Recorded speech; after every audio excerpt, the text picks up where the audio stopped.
اور پھر پانی بھی تو کراچی کی سڑکوں میں کافی جمع ہو جاتا ہے۔ خیر اللہ کا نام لے کر میں نے وہاں سے رکشہ نکالا۔ مجھے ایسا لگ رہا تھا جیسے میرے رکشے میں کافی زیادہ لوگ بیٹھے ہوئے ہیں۔ جب میں مین روڈ پر پہنچا تو مین روڈ کافی ویران اور سنسان تھی۔ اب بارش بھی تھوڑی ہلکی ہو گئی تھی۔ میں ابھی رکشہ چلا ہی رہا تھا کہ اچانک وہ بوڑھی عورت کسی سے باتیں کرنے لگی۔ جب شروع میں اس بوڑھی عورت نے بات کرنا شروع کیا تو میں نے اس کی بات کا جواب دیا۔ میں نے ان سے پوچھا کہ آپ نے مجھ سے کچھ کہا ہے کیا؟ پھر اس بوڑھی عورت نے کہا نہیں میں تم سے بات نہیں کر رہی۔ وہ بوڑھی عورت مسلسل کسی سے باتیں کرتے ہوئے جا رہی تھی۔ پہلے تو مجھے یہ لگا کہ شاید وہ بوڑھی عورت ہے اس لیے خود سے ہی کوئی بات کر رہی ہوگی، کیونکہ اکثر کسی کو یاد کر کے بھی تو انسان باتیں کرتا ہے۔ بس یہی سب سوچ کر میں چپ چاپ اپنا رکشہ چلاتا رہا۔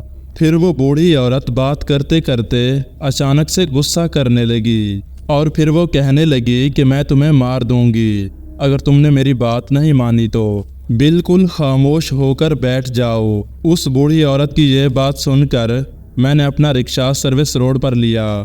پھر وہیں سروس روڈ پر رکشہ روک کر میں نے اس بوڑھی عورت سے کہا، ماں جی آپ کس سے باتیں کر رہی ہیں؟ آپ نے ابھی بڑے غصے والے انداز میں کہا کہ میں تمہیں مار دوں گی۔ آپ تو اکیلی ہیں، پھر آپ کسے مار دیں گی؟ پھر اس بوڑھی عورت نے کہا کہ بس تم رکشہ چلاؤ، تمہارا اس سے کوئی کام نہیں۔ تو جب میں تھوڑا اور آگے گیا تو اس بوڑھی عورت کی آواز کے ساتھ ساتھ مجھے کسی اور کی بھی آواز سنائی دی۔ اسی آواز کی وجہ سے میں نے رکشہ دوبارہ روک دیا۔ پھر میں نے اس بوڑھی عورت سے کہا کہ ماں جی آپ کیا کر رہی ہیں؟ اور یہ دوسری آواز کس کی تھی؟ ہم دونوں کے سوا تو اس رکشے میں کوئی بھی نہیں ہے۔ لیکن پھر اس بوڑھی عورت نے کہا، میں نے تم سے کہا نا بیٹا کہ تم اپنا رکشہ چلاؤ، اور یہ میرا پرسنل معاملہ ہے، اس لیے تم بیچ میں نہ پڑو، ورنہ یہ سب تمہارے لیے اچھا نہیں ہوگا، کیونکہ میں تمہیں نقصان بھی پہنچا سکتی ہوں۔ اس بوڑھی عورت کے منہ سے یہ بات سن کر مجھے اندر ہی اندر سے خوف محسوس ہونے لگا۔ تو پھر میں دل ہی دل میں سوچنے لگا کہ یار اتنی دور کی سواری اٹھا تو لی، تو آخر یہ بوڑھی عورت ہے کون؟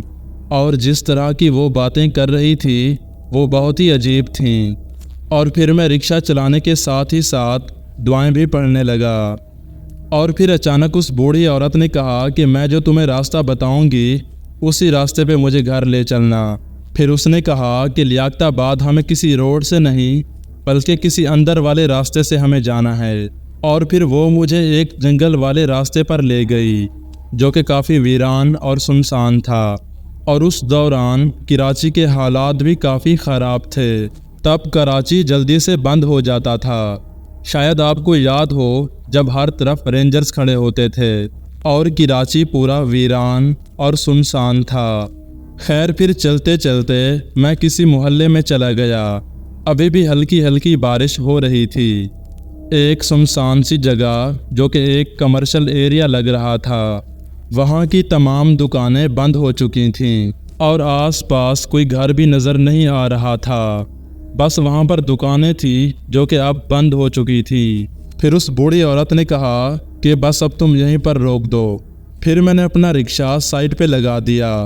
میں انتظار کر رہا تھا کہ وہ بوڑھی عورت نیچے اترے تو میں اس سے پیسے لوں، لیکن جیسے ہی میں نے اپنی نظر سائڈ پہ گھمائی تو وہ بوڑھی عورت میرے پاس کھڑی تھی۔ یہ دیکھ کر میں اور حیران ہو گیا، اور پھر میں نے پیچھے سیٹ پر دیکھا تو وہاں پر کوئی نہیں تھا۔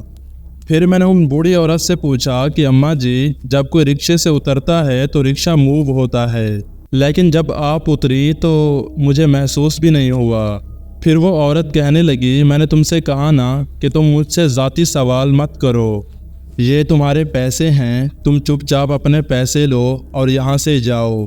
لیکن جب انہوں نے مجھے پیسے دیے تو میں نے ان کا ہاتھ دیکھا اور ان کا چہرہ بھی کافی گورا تھا اور ان کے چہرے پر جھریان بھی تھے اور وہ کافی ضعیف بھی لگ رہی تھی۔ لیکن حیرانگی کی بات یہ تھی اس کا ہاتھ بالکل 16-17 سال کی لڑکی جیسا تھا۔ یہ منظر دیکھنے کے بعد میں نے دل ہی دل میں آیت الکرسی پڑھنا شروع کر دی۔ لیکن جب وہ بوڑھی عورت وہاں سے جانے لگی تو میں نے جو چیز دیکھی اسے دیکھنے کے بعد میرے پاؤں تلے زمین نکل گئی۔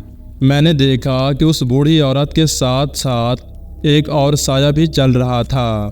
ویسے بھی انسان کا صرف ایک ہی سایہ ہوتا ہے زمین پر، دو نہیں ہوتے۔ اس بوڑھی عورت کے ساتھ ایک اور سایہ تھا جو کافی لمبا اور چوڑا تھا۔ وہ بوڑھی عورت مسلسل اس سے باتیں کرتے ہوئے جا رہی تھی اور اس سائے کے ہاتھ بھی اس عورت کی طرح موو کر رہے تھے، اور ایسا لگ رہا تھا جیسے اس عورت کے ساتھ کوئی اور بھی وجود ہے جس سے وہ باتیں کرتے ہوئے جا رہی ہے۔ جیسے ہی وہ تھوڑا آگے گئی تو وہ پیچھے مڑ کر میری طرف دیکھنے لگی۔ وہ مسلسل میری طرف دیکھی جا رہی تھی۔ پھر میں نے ڈرتے ہوئے پوچھا کہ اماں جی سب خیریت تو ہے؟ تو وہاں سے مجھے کوئی بھی جواب نہیں ملا۔ پھر میرے دل میں خیال آیا کہ کاش میں اس عورت کے پیر بھی دیکھ لیتا، لیکن حیرانگی کی بات یہ تھی جہاں پر وہ بوڑھی عورت اتری تھی وہاں آس پاس کوئی گھر بھی نہیں تھا، لیکن اس بوڑھی عورت کے ساتھ جو سایہ تھا وہ اس بات کی واضح دلیل تھی کہ وہ بوڑھی عورت وہاں پر اکیلی نہیں تھی۔ اور پھر میں نے جلدی سے رکشہ سٹارٹ کیا اور وہاں سے بھاگا۔ میں نے اپنے رکشے کی رفتار تیز کی اور جو راستہ مجھے سمجھ میں آیا تو میں اسی راستے پہ چلتا گیا، کیونکہ رکشے کو ٹرن کرنے کی مجھ میں اب ہمت نہیں تھی۔ پھر جب مین روڈ آیا تو وہاں سے رانگ وے پر نکلا۔ کافی آگے جانے کے بعد میں نے اپنے گھر جانے والا روڈ پکڑا اور مسلسل یہی سوچتا رہا کہ آخر وہ کون تھی۔ اور پھر اگلے دن میں نے کسی شخص سے پوچھا، میں نے ان سے کہا کہ میرے ساتھ ایک واقعہ پیش آیا ہے، کیا وہ سچ میں کوئی جنات تھے؟ میری بات سننے کے بعد اس نے مجھ سے کہا کہ ہاں وہ واقعی میں جنات ہی تھے، اور اسی وجہ سے تمہارا رکشہ بھی بھاری ہو گیا تھا۔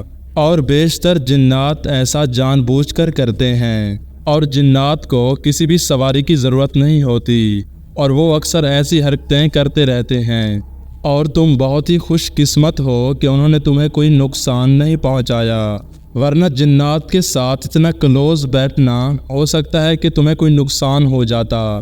تو ایان بھائی یہ تھا میرا ایک چھوٹا سا واقعہ، امید ہے آپ کے لسنرز کو پسند آئے گا۔ تو آپ کا بہت بہت شکریہ علی، آپ نے اپنی سٹوری ہمارے ساتھ شیئر کی۔ تو دوستوں امید ہے آج کی سٹوری آپ کو اچھی لگی ہوگی۔ اگر اچھی لگی ہو تو چینل کو سبسکرائب اور ویڈیو کو لائک لازمی سے کر دیں۔ یار آپ لوگ چینل کو سبسکرائب نہیں کرتے ہو، اس لیے آپ لوگوں سے گزارش ہے آپ لوگ چینل کو سبسکرائب لازمی سے کر دیں۔ تو ملتے ہیں کسی اور انٹرسٹنگ ویڈیو میں، تب تک کے لیے اللہ حافظ۔